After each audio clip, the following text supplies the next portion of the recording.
떨어졌다 떨쳤다입니다. 이런 주를 가지고 주의 말씀을 함께 듣겠습니다. 한때 우리나라 대학 스포츠는 연세대와 고려대가 주도를 했습니다. 축구든 야구든 농구든 아이스하키든 연세대와 고려대 선수들이 늘 우승과 준우승을 다퉜습니다. 대부분 대표 선수들도 그랬습니다. 대표 선수들도 연대, 고대 출신들로 주를 이루었습니다. 그렇기 때문에 다른 대학에서 운동한 선수들은 나중에 크게 대접을 받지 못했습니다. 그런데 이런 분위기가 1980년대 후반에 깨졌습니다.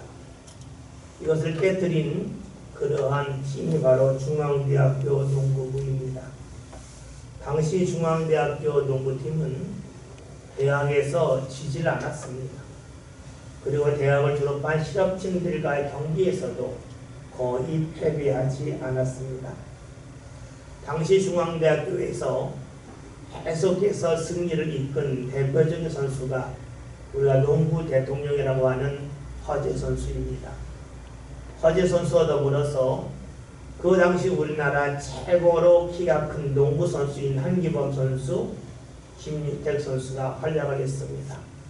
그리고 패스를 가장 잘한다고 하는 포인트 가드도 강동희 선수가 활약을 했습니다. 당시 중앙대학교 감독은 정봉섭 씨였습니다. 그는 장신 농구를 주도했지만 그의 키는 1m 60 정도에 불과합니다. 키가 작은데 키가 큰 선수들을 잘 활용하니까 어느 날 기자가 와서 물었습니다. 당신은 키가 작은데 어떻게 장신 선수들을 그토록 잘 활용을 해서 경기에서 좋은 성적을 얻습니까? 라고 물었습니다. 그가 이렇게 답합니다. 키가 큰 선수들은 키가 큰 것의 장점을 잘 모릅니다. 저는 키가 작기 때문에 키 큰 선수의 장점을 누구보다 잘 압니다. 제가 농구할 때에 저보다 키 큰 사람들이 어떻게 하면 제가 힘들었고 어떻게 하면 막을 수가 없었고 어떻게 하면 가장 위력적인지를 저는 잘 알고 있습니다. 라고 답을 했습니다. 정말로 명언입니다. 제가 이 기사를 읽은 지가 30년이 넘었지만 그 기사의 내용이 아직도 생생합니다. 키 큰 사람은 키 큰 것의 장점을 잘 모릅니다. 키 작은 사람이 키 큰 사람의 장점을 더 잘 압니다. 높은 산이 있습니다. 그 산이 높은 줄 어디서 가장 잘 알 수 있을까요? 가장 낮은 계곡에 내려가야 그 산이 얼마나 높은지를 분명히 알 수가 있습니다. 우리가 무언가 넘칠 때에는 넘치는 것이 얼마나 좋은 건지 모릅니다. 넘침이 없고 부족함이 있을 때에 넘침이라고 하는 것이 복된 일이었구나 하는 것을 압니다. 그렇습니다. 사람은 부족함을 통해서 자신이 무언가 많다, 넘친다는 것의 소중함을 알 수가 있습니다. 사람은 부족하면 그 부족함에서 벗어나라고 이런저런 생각을 하죠. 그런 생각을 하는 가운데 자신의 삶 가운데에서 이 부족함이 주는 어려움도 알 뿐만이 아니라 부족함에서 벗어났을 때의 즉 풍요로울 때의 기쁨이 얼마나 큰지를 압니다. 우리가 자주 하는 말 중에 실패는 성공의 어머니라는 말이 있습니다. 실패를 했기 때문에 성공을 한다 하는 말은 아닙니다. 실패를 통해서 자신이 왜 실패했는지를 생각하고 또 왜 자신이 이루고자 하는 것을 이루지 못했는지를 꼼꼼히 살펴보면 새로운 길과 새로운 방법을 발견한다는 것이죠. 그 새로운 길과 방법을 발견함을 통해서 자신이 하던 일을 잘할 수 있겠고 때로는 새로운 일을 함을 통해서 새로운 좋은 일을 행할 수도 있습니다. 여러분 그래요. 사람은 무언가 넘어짐을 통해서 무언가 자신이 원하는 것을 성취하지 못함을 통해서 새로운 것을 발견할 수가 있습니다. 그러기에 실패라고 하는 것은 삶의 아픔이지만 꼭 나쁜 것만은 아니라고 말을 합니다. 실패와 넘어짐이 우리들로 하여금 새로운 길로 갈 수 있도록 이끌기 때문입니다. 지난 1년 동안 우리는 코로나19로 인해서 한 번도 경험해 보지 못한 어려움 속에 살고 있습니다. 많은 계획을 세웠지만 그 계획이 무너진 것을 보고 있습니다. 기대했던 것이 있는데 그 기대가 사라졌습니다. 앞날에 대한 예측을 했습니다. 예측이 대부분 맞았다고 자부심을 가졌는데 그 예측이 한순간에 다 무너집니다. 자신에 대한 자신감이 떨어졌습니다. 예수님을 안 믿는 사람만 그런 것이 아니죠. 예수님을 믿는 사람들에게도 똑같이 넘어짐이 있고 기대에 무너짐이 있습니다. 그렇게 우리는 안타까워요. 삶이 답답해요.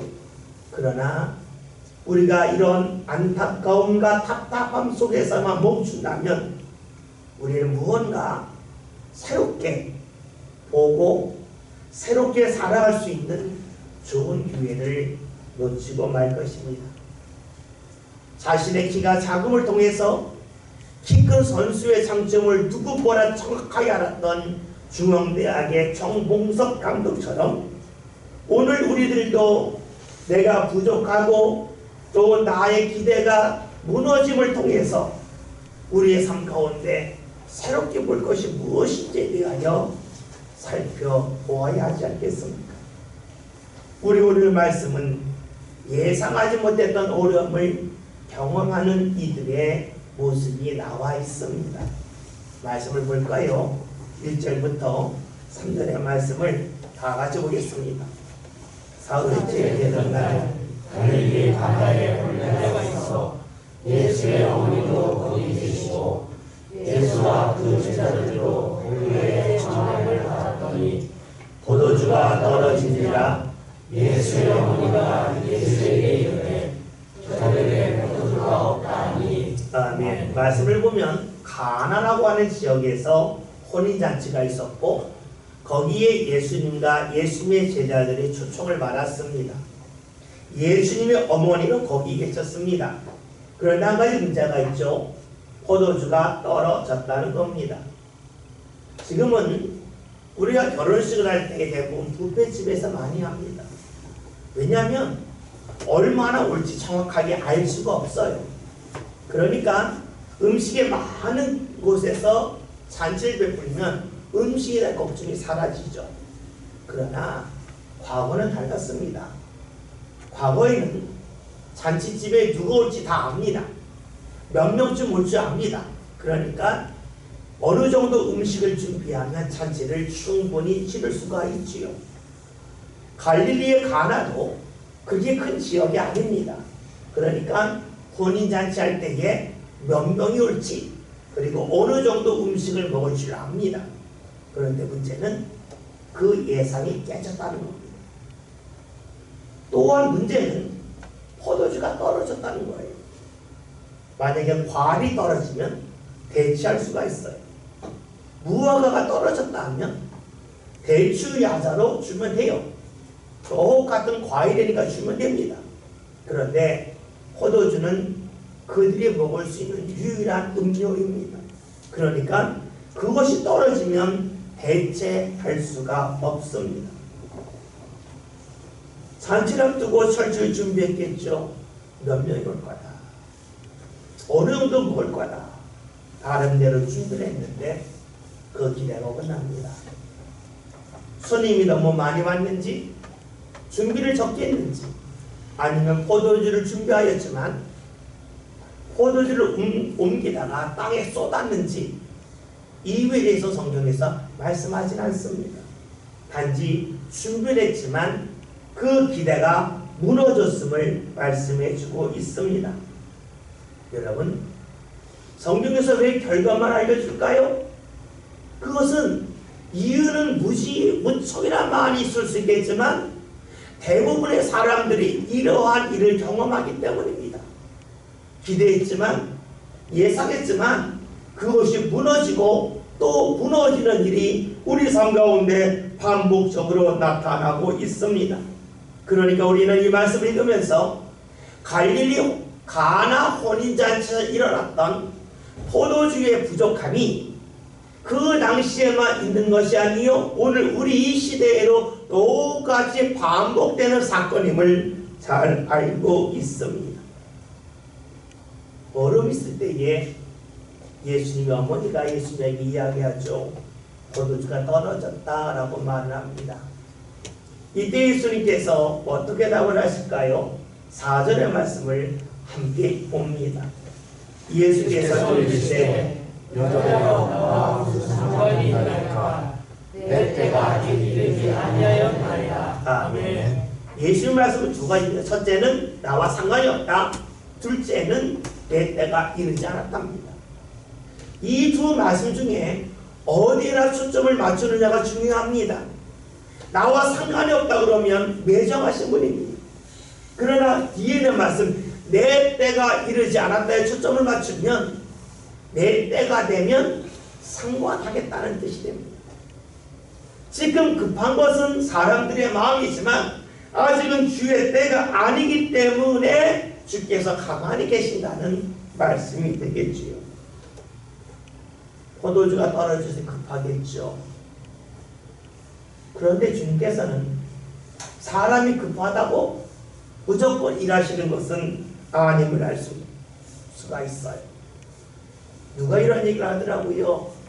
실패는 성공의 어머니라라고 그 이야기를 해석하면서 실패했기 때문에 성공하는 것이 아니라 실패를 철저하게 인정하면서 자신을 뒤돌아보는 사람이 성공할 수 있는 것이다. 그러니까 실패를 인정하는 것, 이것이 중요하다는 겁니다. 마찬가지로 사람들이 어려움이 있다고 할 때에 그 어려움을 철저하게 인정할 때 비로소 주의 역사가 나타남을 볼 수가 있습니다. 생각해 보세요. 포도주가 떨어졌습니다. 여러분이 하인하면 어떡할까요? 제일 먼저 이 생각하겠죠. 혹여나 예전에 탐구하는 포도주가 어디 없을까? 여기저기 찾으러 다니겠죠. 또 어떤 아이들은 그럴 겁니다. 우리 집에 포도주가 떨어졌으니까 한번 이웃집에 가서 한번 빌려보겠습니다 하면서 이웃집을 막 찾아다니면서 포도주 없냐고 물을 겁니다. 어떤 사람은 가게가 있다면 가게 가서 포도주가 있다면 재고 물량 다 사오겠다고 찾으러 다녔을 겁니다. 무엇을 말할까요? 사람들이 포도주가 떨어졌을 때에 자신 나름대로 이 문제를 해결하기 위하여 집안을 뒤질 수도 있고 이웃집에 찾아갈 수도 있고 가게에 찾아갈 수도 있다는 것이지요. 그러니까 포도주가 떨어졌지만 그 절박함이 온전히 자리 잡은 건 아닙니다. 우리 힘으로 해결할 수 있을 거라고 하는 진락 같은 소망이 그들에게 있습니다. 주님은 우리에게 무엇을 원하실까요? 전심으로 주를 찾기를 원하는 겁니다. 주님이 안 되면 이 사람 의지에 이게 아니라 전심으로 주를 찾기를 원합니다. 성경에서 거듭되는 말씀이 주를 찾을 때에 전심으로 모든 마음을 모아서 주를 찾으라고 말씀하고 있죠. 사람들이 착각하는 것 중에 하나가 있습니다. 급한 것과 중요한 것을 구별하지 못한다는 데 있어요. 여러분, 급한 것이 중요한 것은 아닙니다. 우리가 고깃집에 가서 고기를 먹을 때가 있어요. 배가 고플 때 가면 많은 분들이 하는 일이 뭐냐면 고기 먹기 전에 샐러드가 나오고 뭐 묵도 나오고 그런 집이 있어요. 그러면 허겁지겁 먹어 배가 고프니까. 샐러드 하나 다 먹고 나서 좀 더 줘요 하고 또 먹습니다. 그동안 앞에서 고기를 막 굽고 있죠. 근데 고기가 다 익을 때쯤 되면 샐러드와 묵을 먹으면 배가 불러요. 정작 먹어야 될 고기는 먹지 못하고 묵으로 배를 채우고 또 샐러드로 배를 채울 때가 있어요. 여러분, 이것이 지혜로울까요? 어리석을까요? 지혜롭진 않죠? 그러나 그에게 급한 거예요. 배가 고파요. 빨리 채워야 돼요. 그러니까 주 요리보다 사이드 메뉴를 먹고 배를 채울 때가 있습니다.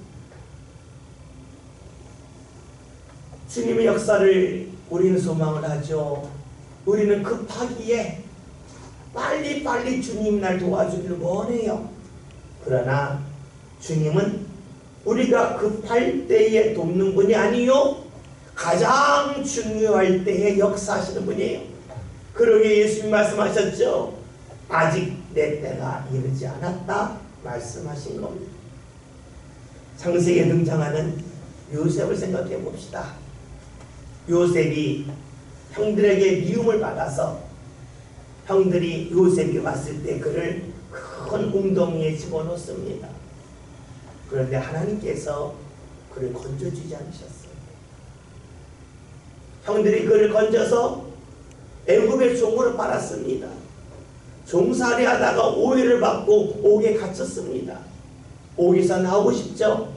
하나님이 나오도록 이끌어주지 않으셨어요. 옥에 있으면서 떡 맡은 관원장의 꿈을 해몽해줬죠. 그러면서 말하죠. 자기는 여기 있을 사람이 아닙니다. 나를 기억해 주세요. 그런데 떡 맡은 관원장이 옥에서 나가서 2년 동안 그를 기억하지 못했어요. 나가고 싶고 건짐을 받고 싶은 것이 급한 요셉의 마음인데 하나님 가만히 내버려 두셨어요. 그리고 바로가 꿈을 꿀 때에 아무도 해석할 수 없을 때에 요셉을 통하여 꿈을 해석하게 하시고 그를 애굽의 총리가 되게 하셨습니다. 생각해 봅시다. 만약에 요셉이 옥에 갇혀서 억울할 때에 그를 하나님 건져주셨다면 요셉은 옥에서 나왔을 거예요. 그러나 여전히 종이었을 겁니다. 애굽의 총리가 될 수 없었을 거예요. 하나님은 요셉이 급하다고 여길 때에 그를 도우신 것이 아니고 가장 좋을 때에 가장 중요한 때에 하나님이 역사하셨습니다. 신앙의 사람이 무엇을 믿습니까? 나이가 급하다고 여길 때가 하나님이 도울 때라고 생각하는 것이 아닙니다. 가장 중요할 때에 하나님의 인도하심을 소망하는 것이 바로 믿음의 사람이라고 말할 수가 있겠지요. 오늘 말씀을 보면 그래서 그런지 예수님의 어머니가 이런 이야기를 합니다. 5절에는 말씀을 다 봅니다. 보겠습니다. 그의 어머니가 아이들에게 이르되 너희에게 무슨 말씀을 하시는지 들어보라 하니라. 아멘. 말씀의 내용이 무엇입니까? 무슨 말씀을 하시든지 그대로 하라. 이것은 너희가 볼 때에 이해할 수 있는 말씀이라 할지라도 다를 뿐만이 아니라 이해하기 힘든 말씀이 들려진다 할지라도 그 말씀대로 움직이라 하는 것을 알려주고 있습니다. 자신들이 마음에 내키니까 자신의 생각과 맞으니까 주의 말씀을 듣는 것에서만 멈출 것이 아니라 너희 생각과 다르할지라도 이해하기 어렵다 할지라도 주의 말씀대로 행하라 하는 것입니다. 하인들이 그 말을 들었죠. 그리고 얼마 후에 예수님 말씀하시는 겁니다. 그 얼마 후 언제쯤 될까요? 집에서 포도주를 찾았지만 찾을 수 없을 때에 이웃집에 가서 포도주를 빌리려고 했지만 더 이상 빌릴 수 없을 때에 가게에 가서 남은 포도주가 있다면 그 재고품으로 가져오려 했지만 더 이상 구할 수 없을 때에 다시 말하면 사람의 힘으로 자신들의 부족함에서 벗어날 수 없을 때가 되었을 때에 예수님이 말씀하셨습니다. 그래요. 주의 말씀은 내가 더 이상 사람을 의지할 수 없다고 여길 때에 오직 주님만을 의지하겠다는 마음이 자리 잡았을 때에 임한다는 것을 알 수가 있습니다. 오늘 주께서 어떻게 하셨을까요? 6절 7절에는 말씀을 다 같이 봅니다. 말씀 봅니다. 거기에 유대인의 성전을 제시하라. 두세 통들은 물을 항아리 6이 놓였느니라. 예수께서 그들에게 이르시되 항아리에 물을 채워라 하신즉 아기까지 채우니. 아멘. 정결 예식이라는 게 뭐냐면 손을 씻는 걸 말합니다. 우리가 음식을 먹을 때 손을 씻고 먹잖아요.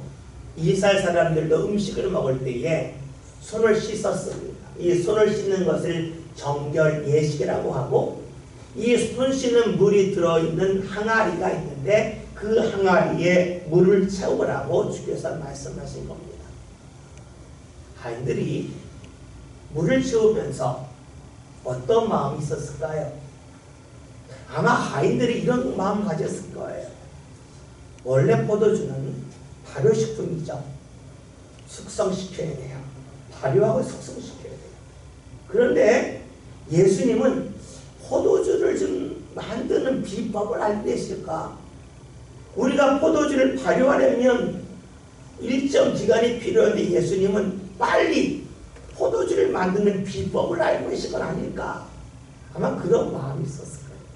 그러니까 항아리에 물을 채우러 갈 때에 열심히 채우는 겁니다. 그래, 채우면 예수님이 우리가 알지 못하는 비법을 통해서 포도주를 만드실 것이고, 그 포도주는 우리가 숙성해서 먹는 포도주와 다르지 않을 거다 하는 기대를 가지고 열심히 갖다 물을 부었습니다. 여러분, 이 일이 어려울까요? 쉬울까요? 이 일은 어렵기도 하고 쉽기도 합니다. 왜냐하면 지쳐 있었기 때문에 물을 갖다 채우는 것은 육체적으로 힘듭니다. 그러나 마음으로 쉽습니다. 자기만 열심을 내면 되기 때문에. 그런데 이렇게 물을 다 채우고 난 다음에 예수님이 하인데 이렇게 말씀을 하시죠. 8절을 볼까요? 다 같이 봅니다. 이제는 떠서 연장에 따라 하시네 갖다 주었더니. 아멘. 여러분, 이 말씀은 쉽기도 하지만 어렵습니다. 왜 쉽냐면 물을 갖다 부을 때는 큰 그릇을 사용해서 물을 갖다 부었을 거예요. 포도주를 갖다 줄 때는 자그마한 그릇에 갖다 주니까 육체적으로 쉬운 일이에요. 근데 어려워요. 왜냐하면 마음이 어려워요. 이거 갖다 줘도 되나 하는 것이죠. 물을 채우는 거는 자기 혼자 열심히면 돼요. 가져다 주는 것은 관계가 있어요. 가져다 준 것에 책임을 자신이 져야 돼요. 그러니까 물을 갖다 주라는 말씀은 내용은 쉬운데 그것을 하고자 할 때의 마음은 어려운 거예요. 물을 채울 때에는 채우는 건 어렵지만 마음은 쉽고 가져다 주는 건 반대입니다. 여러분, 이쯤 되면 하인들이 어떻게 했을까요? 우리는 보지 않아도 어느 정도 알 수 있어요.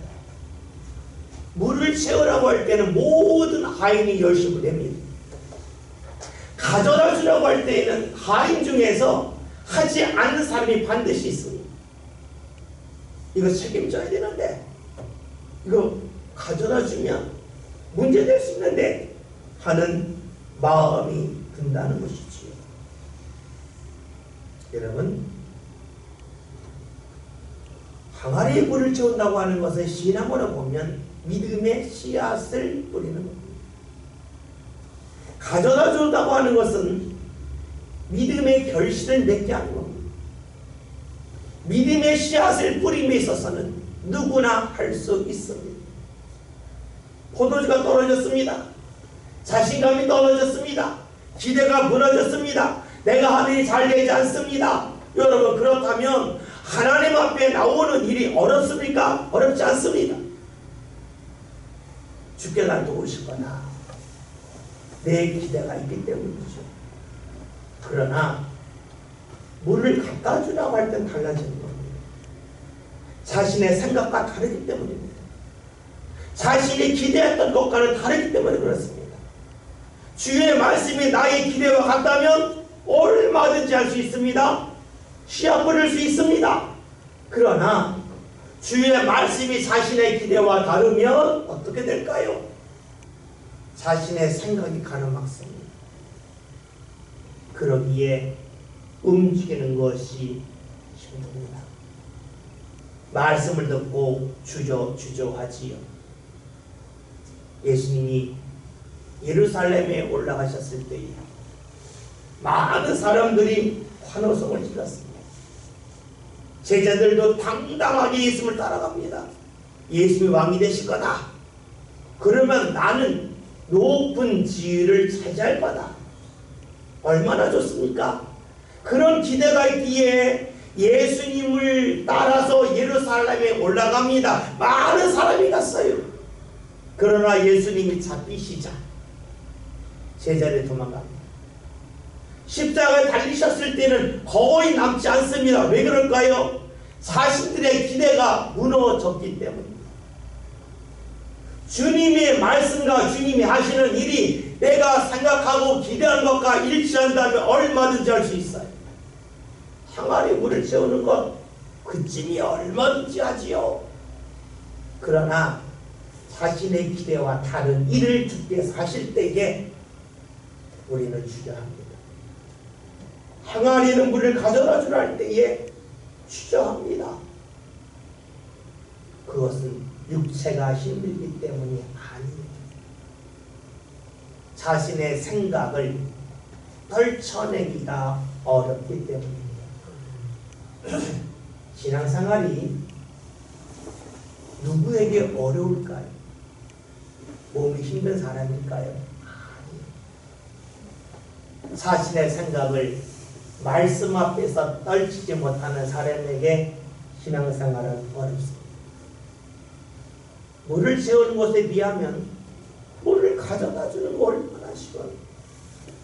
큰 물지개를 쥐고 항아리에 물을 붓는 것보다 조그마한 주전자와 같은 데에다가 물을 떠서 옮기는 거 얼마나 쉬워요. 몸이 힘든 거 아니에요. 자신의 마음에 자리 잡고 있는 것과 말씀이 일치하느냐 일치하지 아니함에 따라서 쉬울 수도 있고 어려울 수도 있습니다.